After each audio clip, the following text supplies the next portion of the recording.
Prévan Gomo, bonjour. Bonjour et merci de m'avoir invité. Merci à vous d'avoir accepté d'être l'invité de la rédaction d'Info 241 pour évoquer votre actualité récente.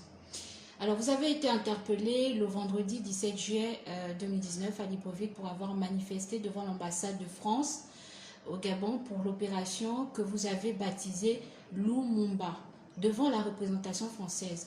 Vous aviez lu un discours dans lequel vous demandiez à l'ancienne puissance coloniale de reconnaître la victoire de l'opposant Jean Ping à l'élection présidentielle de 2016. À l'issue de cette initiative, vous avez été jeté en prison avant d'être libéré 10 mois plus tard, le 20 mai 2020. Revenons sur cette incarcération qui a fait couler beaucoup d'encre. Et que s'est-il réellement passé ce jour-là? Quelles étaient les charges retenues contre vous par la justice gabonaise? Ont-elles été abandonnées? Alors, d'abord, madame, il faut dire que l'opération Lumumba a été diffusée le 12 juillet 2019 en direct sur le réseau social Facebook. Une vidéo montée et publiée le 22 juillet de la même année est très claire et montre ce qui s'est passé. Je ne pourrais être plus explicite. Toutefois, cette vidéo circule encore sur le net et toute personne désireuse de savoir ce que nous avons fait avec quelques jeunes Gabonais courageux et déterminés et ce que j'ai dit ce jour-là peut toujours la visionner. Et si vous, madame la journaliste, ne l'avez pas encore vu, je vous invite aimablement à le faire. Maintenant, s'agissant des charges retenues contre moi par la justice gabonaise, vous me permettrez, car l'affaire est toujours pendante et que je suis en liberté provisoire, d'observer une réserve, comme me le recommandent les conseils avisés de mes avocats. Toutefois, je voudrais faire une petite observation sur votre préambule, qui n'a relevé que les aspects nationaux de mon propos ce jour-là, alors que l'objet principal de mon message portait sur la dénonciation claire de la politique française en Afrique via son bras armé, la France-Afrique. Après 10 mois et 8 jours passés à la prison centrale de Libreville, pour vos idées politiques, croyez-vous encore à la justice gabonaise avec votre nouveau parti? Pensez-vous réellement pouvoir changer les choses pour un Gabon plus démocratique et souverain? Madame, il n'est jamais pertinent d'essentialiser ou de globaliser en mettant tout le monde dans le même sac. Dans la justice gabonaise, je distingue les bons magistrats et les hommes de loi véreux et corrompus, dont l'action discrédite malheureusement toute la justice gabonaise.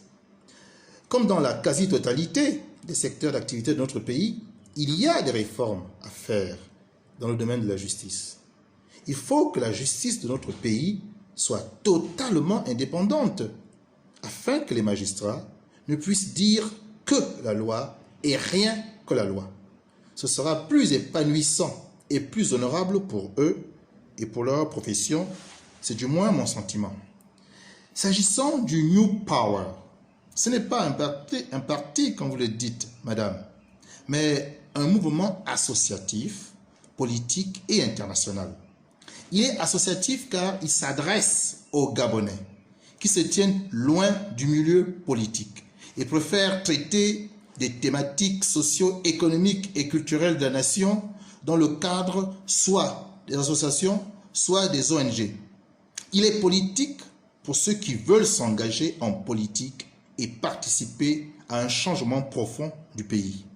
Enfin, il est international car il est panafricaniste en embrassant une cause internationale. Et le panafricanisme est la réunion des fils et filles de l'Afrique, quel que soit leur pays, pour atteindre un idéal commun. Notre mouvement entend bien changer les choses. Rien que par son nom, New Power, ou Nouveau Pouvoir en français. Notre mouvement est tout un programme qui milite pour un nouveau Gabon, bâti par une nouvelle classe politique avec de nouvelles méthodes de gouvernement pour l'érection de la nouvelle République. Nous allons installer un nouveau paradigme, c'est-à-dire d'autres références, d'autres méthodes et d'autres pratiques qui rendront le Gabon réellement souverain et démocratique. C'est cela, la nouvelle république à laquelle aspirent tous les Gabonaises et tous les Gabonais que le New Power veut établir au Gabon. Alors, quelques mois seulement après votre sortie de prison, vous avez annoncé avoir créé votre parti politique, le New Power, vous le disiez à l'instant. Pouvez-vous nous présenter ce nouveau mouvement qui se dit panafricain et qui se lance clairement aux trousses de la France-Afrique et les nombreuses ingérences françaises en Afrique? Je vous le répète, le New Power n'est pas un parti politique, c'est bien un mouvement. Et il ne se lance pas aux trousses de la France-Afrique, madame, mais dénonce ouvertement ces agissements opérés dans l'obscurité. Avant de le présenter, je voudrais vraiment, si vous me le permettez, vous expliquer pourquoi nous l'avons créé. Allez-y. Au Gabon, et c'est vrai dans toute l'Afrique centrale, nous observons un paradoxe inadmissible, où un pays extrêmement riche comme le Gabon, car nous avons des bois précieux, une terre arable à 80%, une forêt équatoriale nous garantissant des puits de carbone énormes, une biodiversité riche grâce à un environnement formidable. Nous avons du pétrole, du gaz, du manganèse, du cuivre, de la bauxite, de l'or, du diamant, du cobalt, du coltan, des terres rares qui sont des métaux très précieux utilisés dans la fabrication des smartphones et autres outils de l'information et de la communication, etc., etc. La liste est immensément longue. Mais dans le même temps, nous avons une population très précarisée dont la majorité vit sous le seuil de pauvreté et où ses besoins élémentaires, c'est-à-dire se nourrir, s'éduquer, se former, se soigner, être en sécurité chez soi, ne sont pas satisfaits. Notre pays, le Gabon, est sans infrastructure conséquente. Il est sous-développé, disons-le, sans langue de bois. Ce constat amer et accablant que je viens de dresser, nous l'avons tous fait. Et je ne vous apprends rien. La bonne question est donc, pourquoi un tel paradoxe qui, pour notre mouvement, est proprement inadmissible? Est-ce les Gabonais qui sont tous bêtes, stupides, idiots, et ne pouvant pas, avec leur simple intelligence, construire leur pays en exploitant toutes les richesses nationales pour le bonheur des populations? Ou bien existe-t-il une cause exogène? Est-ce la faute de nos dirigeants? Sans aucun doute, ils ont leur part de responsabilité indéniable dans la situation actuelle que traverse notre pays. Ils ont, en effet, la lourde charge, la préoccupation du bien-être et du mieux vivre du peuple qu'ils administrent, en l'occurrence le peuple gabonais. Mais sont-ils les uniques responsables? À la lumière de nos recherches et de l'analyse que nous faisons de cette cruciale problématique, nous sommes désormais convaincus que non. Car, en observant tous les pays africains de l'espace francophone, ils présentent tous la même carte visible du sous-développement. On ne peut croire raisonnablement que tous les peuples des 14 ou 15 États africains qui ont en partage le franc CFA sont tous incapables de construire leur pays malgré leurs immenses ressources naturelles et de bien redistribuer cette richesse nationale. Nous, au New Power, pensons que la cause principale est surtout exogène. Et je vais à présent m'en expliquer. Quelle différence existe-t-il, madame, entre le Vietnam ou la Thaïlande et notre pays, le Gabon? Ces deux pays asiatiques présentaient la même situation de sous-développement à l'issue de la Seconde Guerre mondiale. Eh bien, la différence porte sur le fait qu'ils sont, depuis les années d'après-guerre, devenus réellement souverains sur les plans politiques, monétaires et économiques. À l'inverse, la politique france-africaine, établie depuis l'année 1960 en Afrique francophone par le général de Gaulle, a permis l'installation d'un système de prédation des richesses de notre pays, d'enrichissement d'une part des multinationales françaises et étrangères, et d'autre part, d'une petite élite corrompue gabonaise, au détriment de toute la population de notre pays. En conclusion, il y a donc des causes endogènes liées à nos dirigeants, c'est vrai, et des causes exogènes imputables à la politique de la France en Afrique, et c'est tout aussi vrai. Sur la base de ce que je viens de dire, vous comprenez aisément que nous avons pris nos responsabilités le 20 août 2020 à Libreville en créant le mouvement associatif, politique et international New Power que je vais maintenant vous présenter. The New Power est un mouvement foncièrement souverainiste car nous sommes attachés à notre souveraineté, à notre indépendance. Nous voulons décider de l'avenir de notre pays et être les maîtres de notre propre destin. Nous luttons donc pour que le Gabon, notre pays, retrouve sa pleine et entière souveraineté. Cela afin de décider en toute indépendance de notre politique monétaire, économique, sociale et culturelle pour sortir du sous-développement dans lequel nous sommes englués depuis plus de 60 ans. Mais comme c'est la France officielle et des réseaux, avec son bras armé, la France-Afrique, qui détiennent notre souveraineté depuis plus d'un demi-siècle, nous devons être ouvertement anti-France-africains pour les combattre et leur arracher notre souveraineté devenue captive bien trop longtemps. Et comme la France-Afrique est une pieuvre aux multiples tentacules déployés dans tout le précaré français d'Afrique francophone, nous devons unir tous les fils et filles d'Afrique pour affronter et vaincre cet ennemi commun. Aucun micro-État africain, voulu ainsi par la France d'ailleurs, n'y arrivera seul. Divisés, nous n'arriverons à rien comme ces 60 dernières années. Il nous faut être donc fondamentalement panafricanistes. En effet, le New Power s'inscrit dans la dynamique panafricaniste qui fleurit actuellement dans toute l'Afrique francophone, où de plus en plus, le mouvement panafricain naît, car la nouvelle génération africaine, décomplexée, compétente, consciente et agissante, a compris que la France-Afrique, qui sévit dans tous nos pays, doit être combattue à l'unisson, en établissant un rapport de force conséquent pour la vaincre.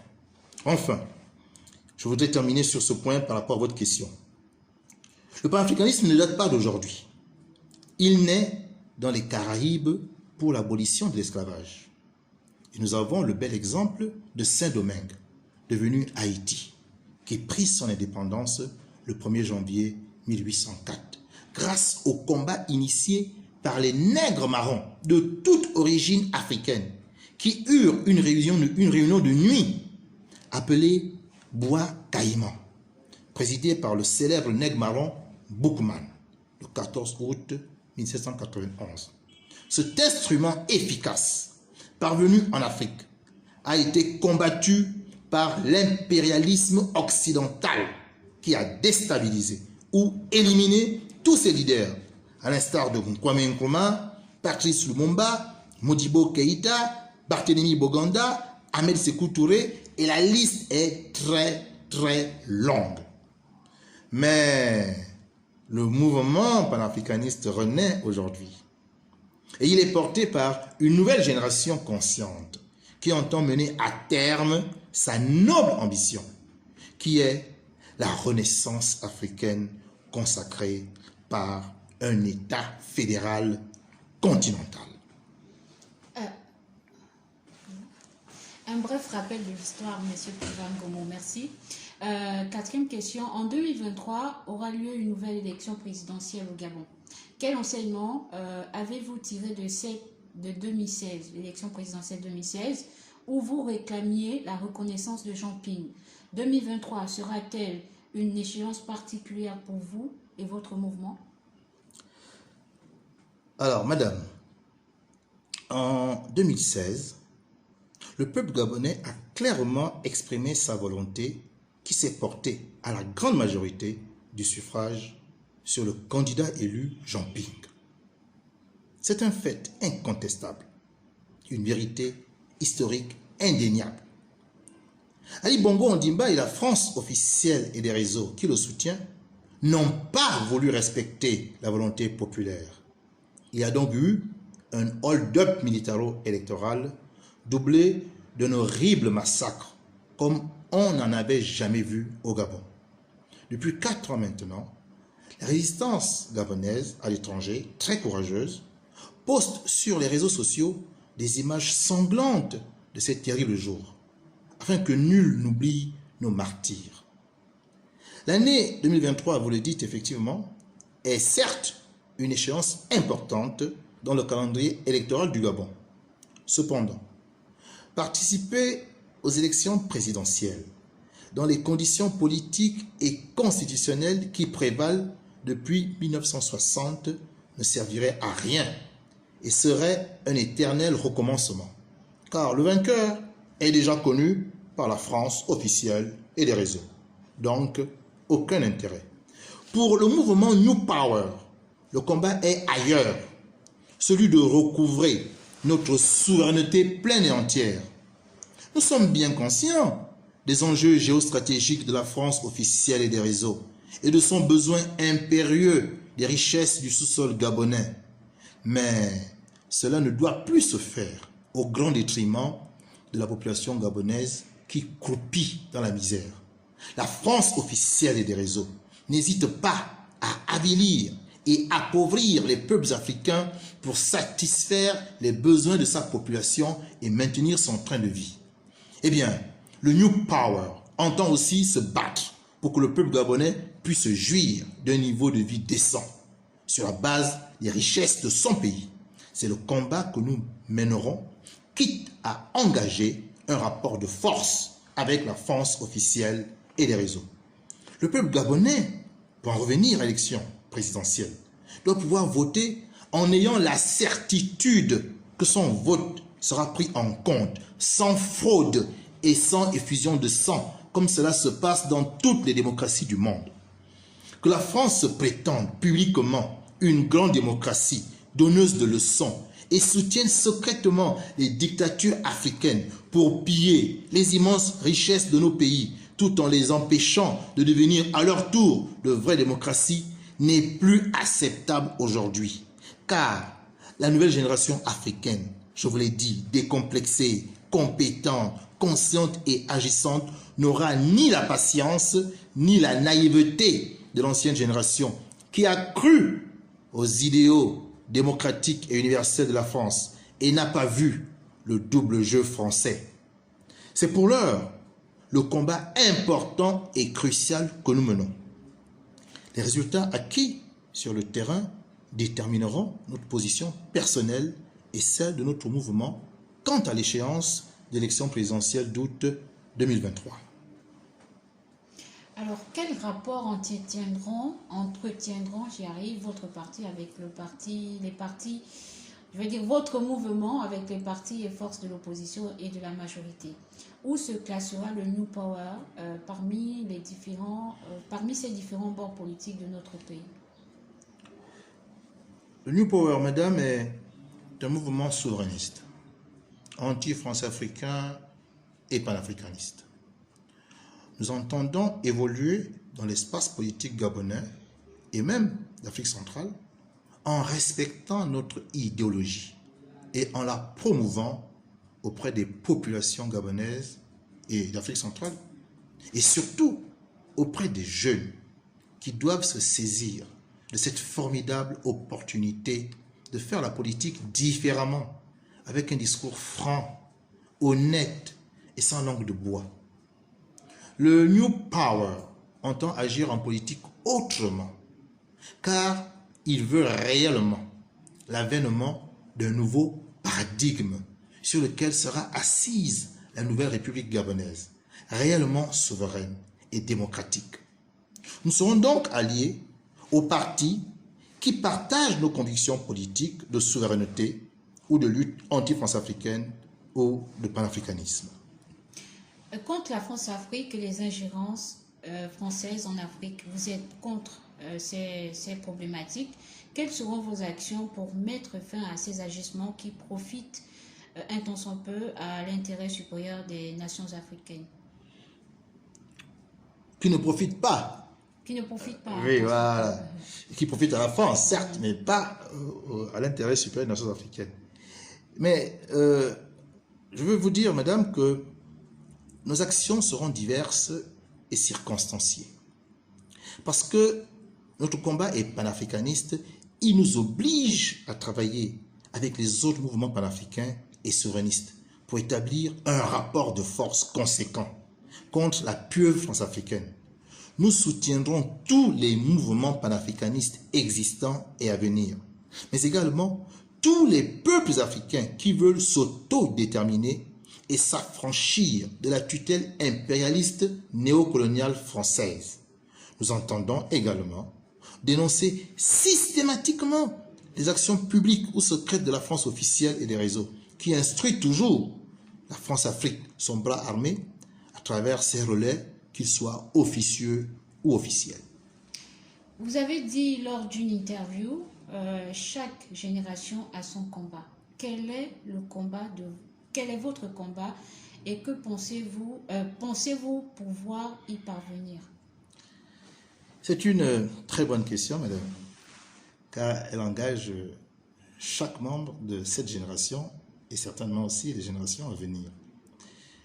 Alors, je voudrais vous rappeler la phrase d'un homme, un brillant homme, Ibrahim Frantz Fanon, dont on connaît surtout le deuxième prénom, Frantz Fanon.